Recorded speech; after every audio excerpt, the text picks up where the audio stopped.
भी सवाल करते हैं, या रसूल अल्लाह,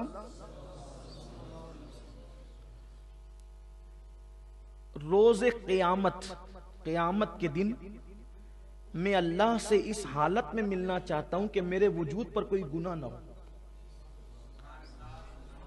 मैं गुनाहों से पाक और साफ होकर अल्लाह से क़यामत में मिलना चाहता हूं। क़यामत के दिन मैं अल्लाह से पाक और साफ कि मेरे नामे अमाल में कोई गुनाह ना हो, इस शान से मैं अल्लाह से मिलना चाहता हूं। कितना खूबसूरत जवाब है। हुजूर अलैहिस्सलाम फरमाते हैं, गुस्ल जनाबत को खूब अच्छी तरह किया करो, इसकी बरकत से अल्लाह से तुम इस हालत में मिलोगे कि तुम्हारे नामे अमाल में कोई गुनाह नहीं होगा।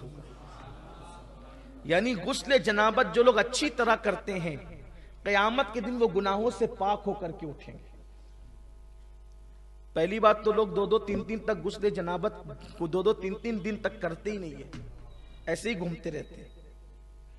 हुजूर अकरम सल्लल्लाहु अलैहि वसल्लम फरमाते हैं कि जहां जुनबी हो, यानी जिस शख्स पर, जिस मर्द औरत पर गुस्ल जनाबत फर्ज हो, वो जहां होगा वहां अल्लाह की रहमत के फरिश्ते नहीं होंगे। कुछ लोगों के बारे में तो हम देखते भी है, सुनते भी है कि वो ऐसे उठ करके लूम चलाने भी चले जाए, साइजिंग में भी चले गए, दुकान में भी आ गए, और उसके बाद जब उनको मौका मिला फिर वो तब गुस्ल करेंगे। मेरा खुद का तजुर्बा ये मैं बता रहा हूं आपको। कहीं ऐसे लोग से मेरी मुलाकात हुई तो मैंने कहा कि चले नमाज, मेरी तो आदत है कि जब लोग मुझसे मिलते हैं तो या तो अगर मौका होता है तो मैं उनको नमाज की दावत दे देता हूं, या फिर हफ्तावार इज्तिमा की दावत देता हूं। ये बचपने से मेरे मामूलात में है, इसलिए कि जब से मैंने पढ़ा कि किसी बंदे को नेकी की तरफ बुलाना 60 साल की बेरिया इबादत से बेहतर है। मैंने कहा कि कब क्यों छोड़े 60 साल की इबादत को। 60 साल गार में बैठकर इबादत करने वाले को जो सवाब मिलता है, उससे ज्यादा सवाब नेकी की तरफ बुलाने वाले को मिलता है। तो एक दिन मैंने अपने एक जगह में बैठा हुआ था, तो मैंने उनसे कहा कि चलें नमाज पढ़ लेते हैं, और उन्होंने कहा आप जाएंगे, आप भी चलते तो अच्छा होता। मैं अकेला ही था, तो उन्होंने कहा एक काम करता हूं, मैं मस्जिद तक आपको पहुंचा देता हूं। चलिए वो आए, मस्जिद के दरवाजे पर उन्होंने मुझे पहुंचा। फिर उन्होंने कहा कि भाई दरवाजे तक आए, पढ़ तो नहीं। मेरे कान में कहा कि सैयद साहब, मैं असल में अभी मेरा गुस्ल बाकी है। बड़ा सदमा हुआ। बल्कि ये भी हदीस पाक में आया है कि जो गुस्ल जनाबत में ताखीर करे, मरते वक्त तो उसकी जबान पे कलेमा नहीं आएगा।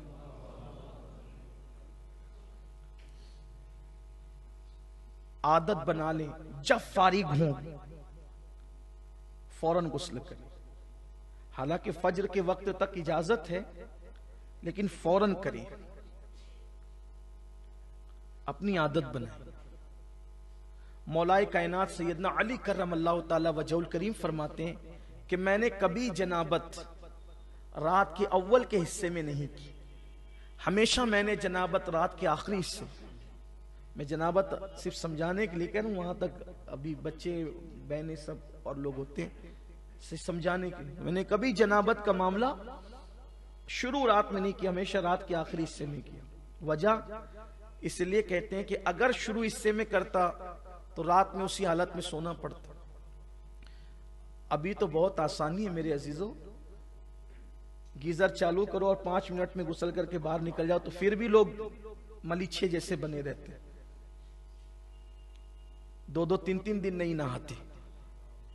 लेकिन वो वक्त, और वो भी अरब के अंदर, जहां तेल से भी महंगा पानी आज भी बिक रहा है। पेट्रोल वहां सस्ता है, पानी महंगा है अभी भी। तो समुंदरों का पानी उन्होंने काबिल इस्तेमाल बना लिया मशीनों के जरिए से, तो अब भी पानी महंगा है वहां। तो जब कुओं के जरिए पानी निकाला जाता होगा तो उस वक्त पानी की कितनी अहमियत होगी। तो मौलाए कायनात कहते हैं कि रात के शुरू हिस्से में जनाबत इसलिए नहीं की कि रात भर जनाबत की हालत में सोना पड़ता था, इसलिए मैं आखिरी हिस्से में जनाबत करता ताकि मैं नापाक ना रहूं। क्यों? अगर उसी हालत में मौत आ गई तो अल्लाह को मुंह क्या दिखाऊंगा। तो इसलिए अगर गुस्ल जनाबत फर्ज हो जाए तो फौरी तौर पर करें। हालांकि फौरी तौर पे फर्ज वाजिब नहीं है, फजर की अजान तक अगर वुजू करके सो जाए तो इजाजत है, लेकिन मौत का भरोसा क्या है। एक बात आपको बताऊं, गुस्ल जनाबत न करने का नुकसान कभी कितना बड़ा होता है। एक है शहीद हकीकी, एक है शहीद फिqही और एक है शहीद हुक्मी। शहीद की 3 किस्म। शहीद हकीकी वो है कि जिसको मार दिया गया, जुल्मन मारा गया, अल्लाह की राह में मर गया, वगैरह वगैरह। अब उसको इतनी देर तक जिंदगी नहीं मिली कि एक नमाज का वक्त आ जाता, या वो एक लुकमा खाता, या वो वसीयत करता। ये सब अगर वसीयत कर लिया तो शहीद हकीकी ना रहा, फिqही हो गया। ठीक इसी तरीके से नमाज का वक्त आ गया, या वसीयत कर दिया, या खाना खा लिया, अब वो शहीद हकीकी ना रहा। लेकिन जो शहीद हकीकी होता है उसको उसी के खून के साथ उसी कपड़ों में दफन किया जाता है, और वो अपने खून को लेकर क़यामत के दिन उठेगा उसी कपड़ों में, और उससे मुश्क की खुशबू आएगी, और उसका खून भी मीज़ान अमल पे तौला जाएगा। ये शहीद हकीकी की बरकत है। लेकिन अगर उसने गुस्ल जनाबत नहीं किया था तो अब उसको गुस्ल दिया जाएगा। अब उसको गुस्ल दिया जाएगा, हालांकि शहीद का खून पाक है, पाक। शहीद का खून पाक है, इसीलिए फुकहा ने बयान फरमाया कि अगर शहीद के खून के कतरे कुएं में पड़ जाए तो उसको नापाकी का हुक्म नहीं दिया जाए।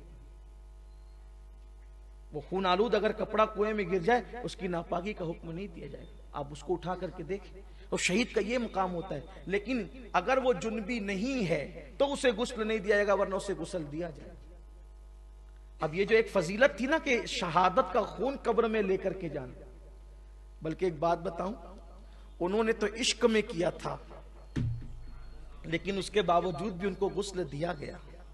लेकिन चूंकि किया था गफलत में नहीं बल्कि इश्क में, इसलिए गसीलुल इंसान नहीं बने, गसीलुल मलाइका बने। हालत जनाबत ही में निकले थे, लेकिन गुस्ल दिया गया उनको भी।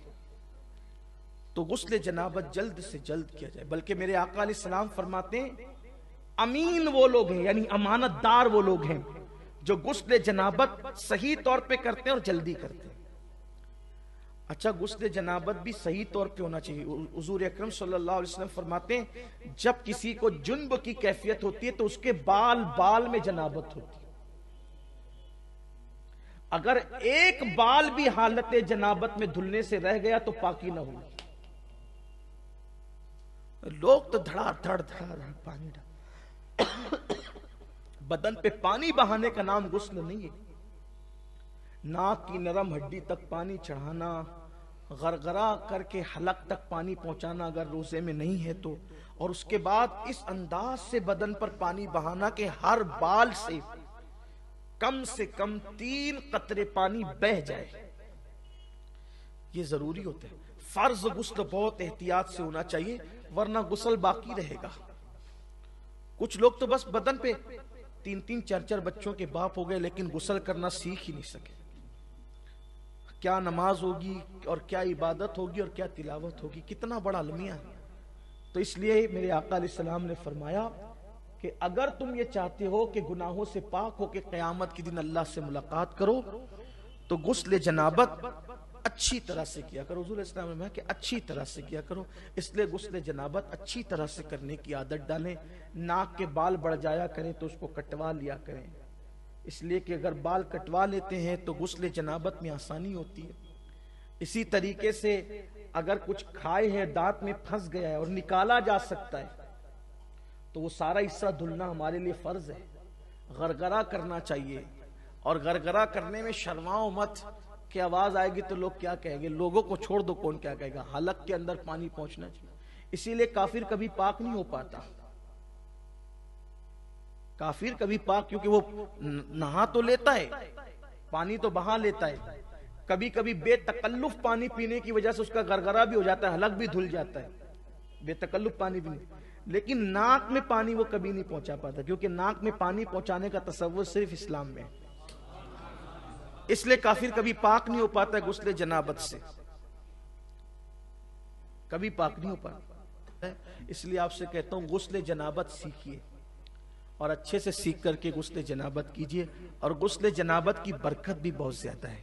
जब कोई गुस्ले जनाबत करता है तो हर कतरे की तादाद के बराबर फरिश्ते पैदा किए जाते हैं